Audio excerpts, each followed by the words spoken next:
Muito boa noite, com muita alegria que nós começamos mais um programa Direção Espiritual, cantando essa música do Cancionário Popular, que você já deve ter escutado tantas vezes. Eu me lembro que essa música fez parte da minha infância.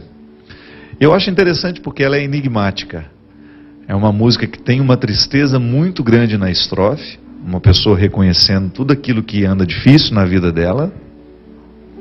Ela reconhece as ausências, não tem amigos, está perdida na multidão. Mas aí, de repente, o refrão é todo iluminado por uma esperança, é todo costurado, né? Bordado por uma esperança, que faz a gente até esquecer da tristeza da estrofe. Eu levei um tempo para perceber que essa música era uma música triste. Levei tempo para perceber que a estrofe era triste. É porque, na verdade, eu sempre me recordava da beleza esperançosa que está no refrão. A vida deveria ser sempre assim, não é verdade? Não são poucas as vezes em que a estrofe está triste, mas a gente não está privado de colocar um refrão feliz. E não é uma felicidade boba. Não estamos falando aqui de uma felicidade sem chão. Não é utópico. Mesmo porque, se fosse utópico, não teria problema, né? A utopia é aquilo que nós esperamos, é aquilo que nós projetamos como um futuro bom. Mas eu falo daquela felicidade, daquela alegria que é possível mesmo quando a vida é difícil, é pesada. Na semana que vem, eu já gravei o programa de hoje mais cedo, você vai ver, bem no finalzinho, que eu falo que o que nos alimenta não é o que a gente tem. O que nos move não é o que a gente tem. Porque o que leva um ser humano adiante é o desejo. Desejo no sentido mais profundo. O elan vital que nos mantém presos à vida. Aquele significado sem o qual a gente não consegue levantar de manhã para trabalhar. Todos nós temos este elan vital. E é claro que à medida que ele vai sendo desgastado e não vai sendo renovado por nós, auxiliados pela graça de Deus, pela presença dos amigos, aqueles que nos amam, são essas situações que vão renovando o nosso elan com a vida, a nossa costura com a vida. Nós estamos costurados com a vida. Se a gente não renova isso, a gente fica deprimido, a gente perde a vontade de viver, falta sentido, né? Viktor Frankl, um psicoterapeuta, que escreveu uma obra belíssima a respeito do sentido da vida, ele dizia isso, que um ser humano, quando perde o sentido para a vida, ele deixa de lutar. E ele experimentou essa tese dele no campo de concentração. Antes de escrever a tese, ele viveu. Ele observou no campo de concentração nazista que os amigos que não tinham familiares mais para onde retornar, que já sabiam que estavam mortos, eles se entregavam ao processo da escravidão sem nenhuma esperança. E ele não. Ele quis continuar vivo, mesmo sem saber se existia alguém esperando por ele. O que ele faz? Coloca uma plantinha na janela e estabelece com ela um vínculo. Eu preciso viver para que essa plantinha não morra. E assim ele criou a psicologia do sentido da vida, onde ele diz de maneira muito simples e muito sábia, uma sabedoria muito grande nessa simplicidade teórica, uma simplicidade muito, né? Quando ele diz que quando nós estamos conectados a um motivo, a gente não morre. Aí você vai poder passar por todas as pedreiras da vida, por todas as pirambeiras da vida, por todas as ladeiras e as subidas mais difíceis, e você não vai desanimar. Porque você tem um motivo. Você tem um sentido pelo qual continuar vivo. Nessa música, apesar da estrofe ser triste, o refrão está iluminado de esperança. Eu queria ter na vida simplesmente um lugar de mato verde para plantar e para colher. Ter uma casinha branca de varanda, um quintal e uma janela, só para ver o sol nascer. O projeto aqui não é uma coisa muito grandiosa. O que amarra esse ser humano à vida é só uma casinha branca. Interessante essa metáfora. Interessante esse significado. Não são grandes coisas que este autor espera ter na vida. Ele espera ter um espaço onde ele possa ser verdade, onde ele possa ser verdadeiro, onde ele possa ser inteiro. Onde é que a gente cabe? Quais são os espaços que realmente nos acomodam, nos aconchegam? Ainda ontem tive a oportunidade de estar em Campina Grande, essa cidade maravilhosa. Não é à toa que o sobrenome de Campina é Grande. Não é à toa. Que povo especial. Ontem, quando voltava de Campina Grande para João Pessoa, para eu pegar o voo, observando aquelas cidadezinhas, né, pelo caminho, aquelas casinhas típicas da Paraíba, ali do Nordeste, do sertão, né, aquelas regiões mais simples do país, todas muito coloridas, casinhas pequenas, mas que dá vontade de entrar e de ficar. São especialistas em aconchegar. Eu fiquei pensando muito nisso. Meu Deus, às vezes nós queremos tanta coisa para viver e de repente uma casa dessa, com toda essa cor por fora, cheia de sentimento por dentro, com pessoas que se amam e a vida está pronta. Aí eu comecei a me pensar assim: onde é que eu me aconchego? Que realidade nessa vida me faz sentir à vontade?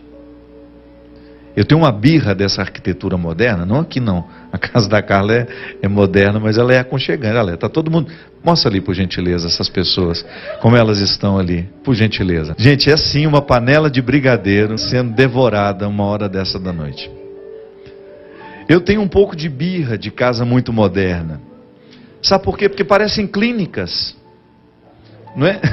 Se você não quebra a modernidade com uma peça que te aconchega, por exemplo, uma poltrona, uma peça que tenha um pouco mais de antiguidade na estrutura dela ali, todo mundo comendo brigadeiro na panela. Quando a gente vai decorar a casa da gente, por mais simples que ela seja, outra coisa você não quer, senão criar um espaço onde você se sinta aconchegado. O quarto pode ser o quarto mais bonito do mundo. Se ele não tem o retrato da sua alma, você não se aconchega nele. É por isso que o bom arquiteto é aquele que sabe ler a alma do cliente. Claro, tira as cafonagens, os excessos, né, do cliente, mas coloca ele dentro de um lugar que o aconchegue. A minha casa precisa ter os aspectos da minha alma.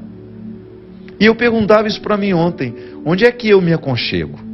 Aí eu me lembrei não só de estruturas físicas, porque a casa não é só um aglomerado de paredes. A casa é também um sentimento. Eu, quando entro dentro de um lugar, imediatamente eu sinto se aquilo me provoca algo bom ou algo ruim. As paredes têm alma, sim. Claro, não a alma que eu estou acostumado a tratar, né? Eu, como padre, lido com a alma o tempo todo. Eu estou falando daquilo que extrapola a matéria, daquilo que transcende a realidade física. Uma casa está construída a partir de sentimentos e tijolos. A casa é também um sentimento. Quando eu volto para minha casa e aquela sensação boa, quando eu abro a porta, quando eu entro e encontro a minha realidade, o meu aconchego, então, eu entendo que a casa é sentimento. Ali me aconchega. Há amigos que me aconchegam. Há pessoas que só de saber que estão ao meu lado, eu já me sinto mais inteiro. Me sinto mais pronto, quem sabe. Ou então me sinto com possibilidade de enfrentar os meus vazios. Porque eu não tenho ilusão. O que me move, volto a dizer, não é o que eu já alcancei da vida. Isso é só um ponto de partida. O que você já alcançou na sua vida até o dia de hoje é apenas um ponto de partida. O que te move é o que você não tem. É o que lhe ausenta. Aquilo que lhe é ausente. Aquilo que lhe falta. É isso que lhe faz acordar todos os dias e correr atrás. Mas seria muito bom se a gente começasse a perceber que chega um momento da vida em que não basta correr atrás do que é material. A gente precisa correr atrás de sonhos, de realidades que ultrapassam a matéria. Porque você vai chegar a uma conclusão de que aquele carro bonito não basta, aquela casa bonita não basta, aquele apartamento maravilhoso não basta.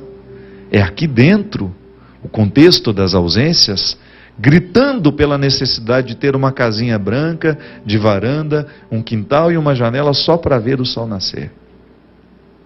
É o significado de uma vida bem vivida.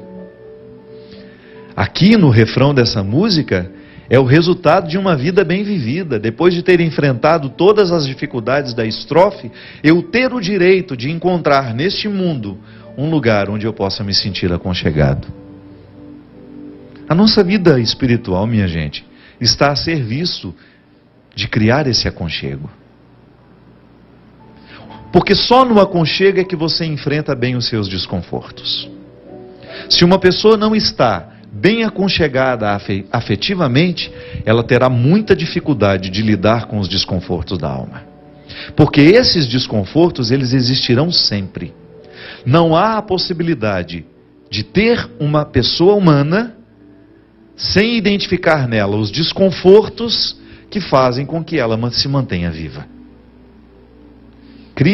Retire de você essa ilusão de que é o que você tem que te sustenta. Não. O que você alcançou na sua vida até hoje é apenas o ponto de partida. O que lhe move é o que ainda lhe é ausente. Aquela expressão de São João da Cruz: o que eu conheço de Deus são as pegadas de sua ausência. Não é lindo isso? Anota aí. Registra no seu coração. O que eu conheço de Deus são as pegadas de sua ausência. Parece contraditório.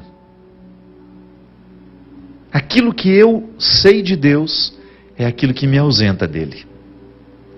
É aquilo que no intervalo entre o que eu já conheci e o que eu ainda não sei, e prevalece um mistério neste intervalo, é este mistério que me leva até Deus. Porque se eu me baseasse naquilo que eu já sei sobre Ele, eu me acomodaria aqui, nesse exato lugar onde eu estou. Eu não faria um próximo programa. Se eu quisesse me acomodar naquilo que eu já sei sobre Deus, eu terminaria a minha missão agora. Eu diria: gente, eu vou me aposentar. Eu já não tenho mais o que falar. Eu já não tenho mais o que fazer. Eu já não vou mais cantar, eu já não vou mais escrever, porque o que eu sei sobre Deus me basta. Não. O que me faz querer sair daqui com o compromisso de voltar na próxima semana, ou de acordar amanhã e continuar essa minha missão, que eu considero meu ofício, aquilo que me mantém vivo, não é o que eu já alcancei sobre Deus. É o que eu ainda não sei sobre Ele que me faz caminhar. É aquilo que aguça a minha curiosidade. Quando eu olho para as tragédias da vida e eu não sei explicá-las, ao invés de provocar em mim uma desesperança e de perguntar: onde é que está Deus? Não. Ao olhar para tudo isso que me ausenta, a tudo isso que me fere, eu descubro o meu elan com a vida. É nessa santa curiosidade que eu me posiciono como um homem de fé. Nunca me bastaram as respostas prontas, nunca me interessei pelos livros que se propõem a responder tudo o que nós queremos saber. Nunca acreditei ou pautei a minha vida na possibilidade de que alguém venha me dar todas as respostas que eu quero. Não é mistério. Se não fosse mistério, eu não precisaria ter fé. Se eu já soubesse tudo sobre Deus, eu não precisaria ter fé. O que me move é a fé. É o território em que eu ponho o pé e Deus misteriosamente põe o chão. Eu não tenho chão para pisar. Eu só tenho o pé para colocar lá. E é misteriosamente que Deus coloca um chão sobre os meus pés. Isso é a fé. Quando você, no momento da sua dor, quando a vida lhe era pesada e você não era capaz de caminhar sozinha, você ousou colocar o pé. Deus colocou o chão. Isso é a fé. É a oportunidade que nós temos de viver de maneira ousada. Porque isso é ousadia, minha gente. E nem é uma ousadia religiosa, viu? Isso é uma ousadia humana. A psicologia propõe a mesma coisa que as religiões propõem. Aliás, a psicologia aprendeu conosco que quem não ousa investigar os mistérios do coração, nunca será capaz de viver a contemplação que isso é possível. É quando eu me contemplo e eu fico extasiado diante daquilo que eu encontro. Não entendo quase nada, mas fico extasiado. Da mesma maneira como a minha mãe, de maneira muito simples, eu me lembro quando eu lancei o meu primeiro livro, chamava-se Tempo, Saudades e Esquecimentos. Eu lancei lá na minha cidade, em Formiga. E eu tinha saído do mestrado, estava falando difícil e fazia questão de falar difícil. A gente quando é acadêmico, a gente fica meio bobo, né? E eu escrevi um livro que era muito simples, mas ao mesmo tempo me proporcionava falar sobre aquele livro de maneira muito teológica. E eu lá no Clube Centenário, no lançamento do meu livro, a minha cidade organizou de maneira muito carinhosa, os meus amigos, um lançamento naquela época. E eu falei umas palavras lá, uma meia hora, sobre o significado daquele livro, sobre a conexão teológica que ele tinha para mim. Era uma leitura do cotidiano à luz da teologia, da filosofia, a partir de crônicas simples, mas amarradas por significados teológicos. Isso foi dia 2 de abril, meu aniversário é dia 3. Saímos lá do clube, devia ser mais ou menos umas 11 horas da noite, fui para o apartamento da minha mãe, e já estava pronto para dormir. Percebi que já tinha dado meia-noite, que já era o meu aniversário, e eu quis ficar com a minha mãe naquele momento antes da gente dormir. Ela já estava deitadinha na cama dela. Eu fui lá, deitei ao lado dela. Ela ficou fazendo carinho na minha cabeça, me lembro direitinho como se fosse hoje. Aí ela disse assim para mim: "Você falou tão bonito hoje. Eu não entendi nada, mas você falou tão bonito." E eu me emocionei com aquilo. Eu me emocionei porque eu fiquei pensando, como é que ela pode achar bonito o que ela não entende? E ali naquela hora, eu mais uma vez tive a oportunidade de adentrar aquele átrio tão sagrado que é a alma da minha mãe.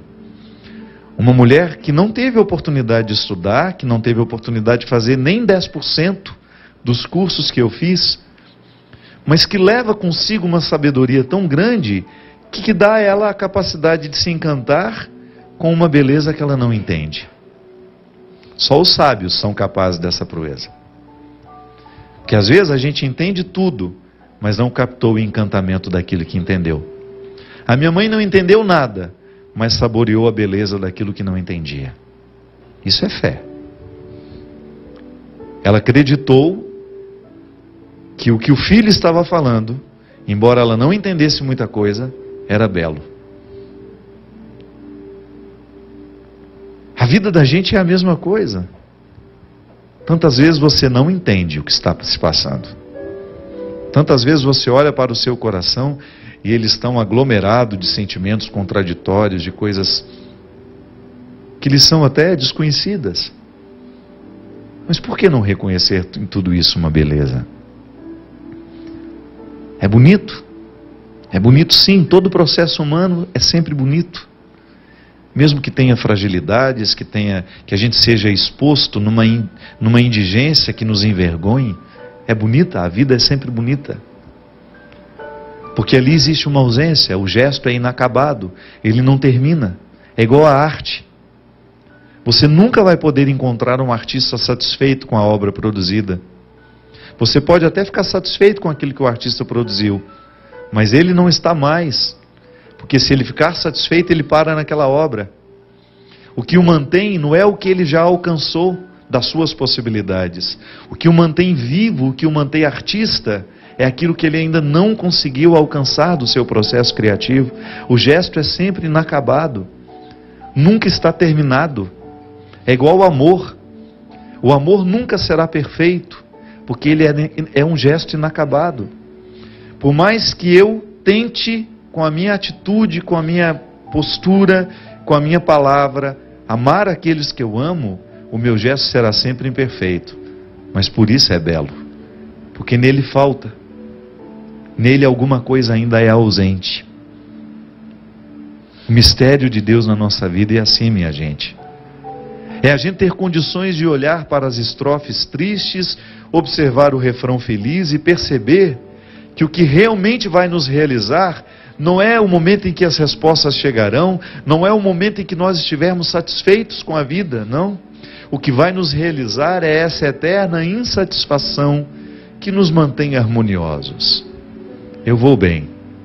Vou bem. Apesar de todas as dificuldades, eu vou bem. Porque eu estou projetando a construção de uma casinha branca onde eu possa me sentir aconchegado. Olhe para as suas ausências. Olhe para aquilo que você não tem. Você que já teve a oportunidade de ter tanto na vida. Talvez você já tenha tido muito sucesso, talvez você já tenha tido muito dinheiro, talvez você já tenha construído muitas coisas, materialmente falando. Ouse olhar para aquilo que não é material agora. Olhe ao seu redor e veja, por você mesmo. Responda essa pergunta, ainda que seja em partes, ainda que não seja inteira. O que lhe aconchega nessa vida? O que lhe faz ter a sensação de estar no lugar certo? Qual é o lugar onde a sua alma repousa tranquila? Onde você tem condições de administrar aquilo que lhe é ausente e manter um sorriso no rosto a si mesmo.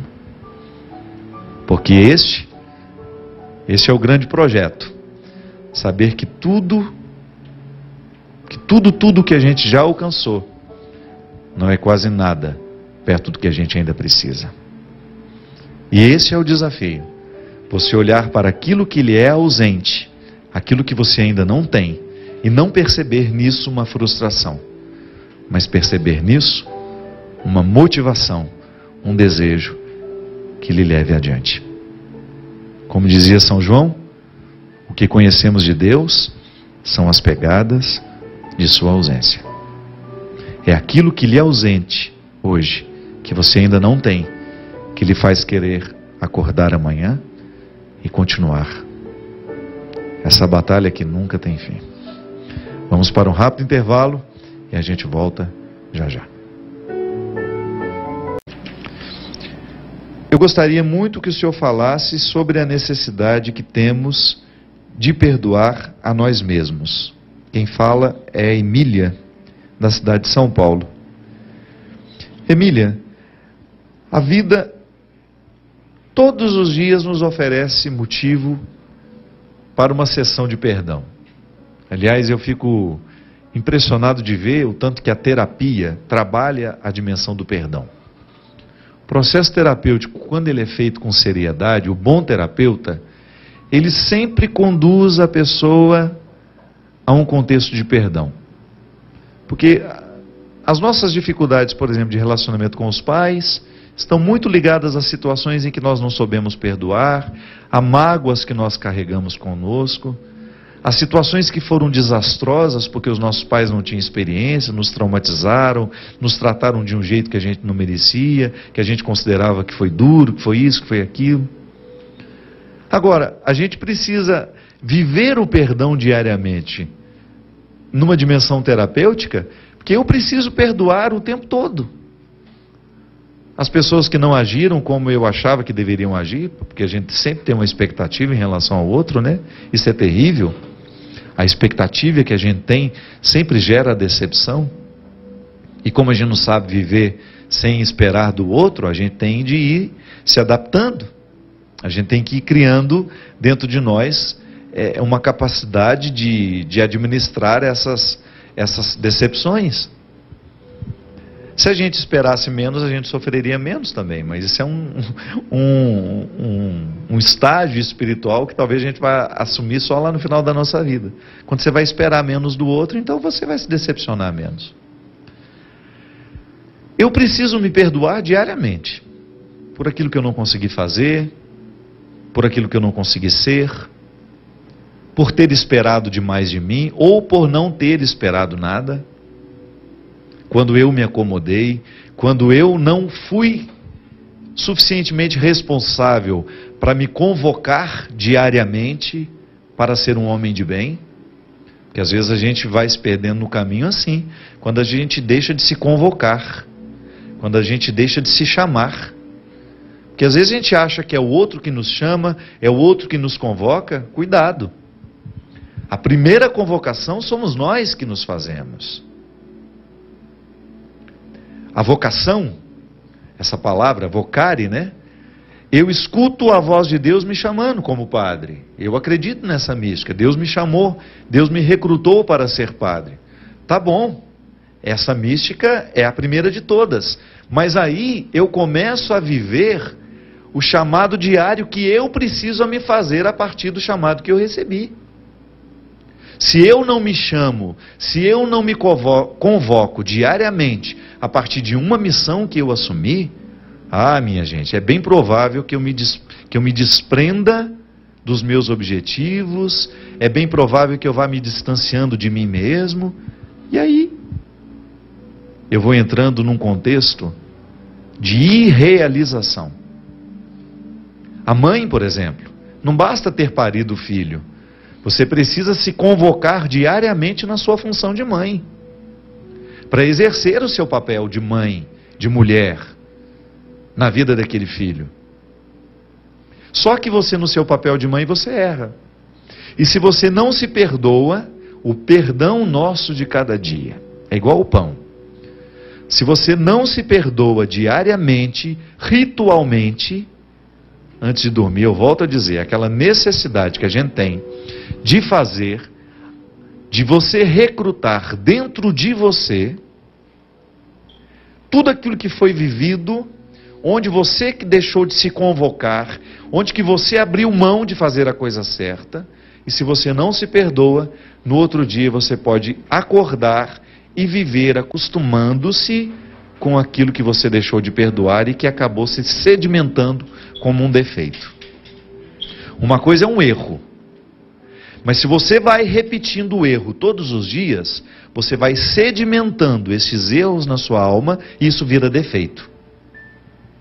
Pode observar, os nossos defeitos são os erros sedimentados.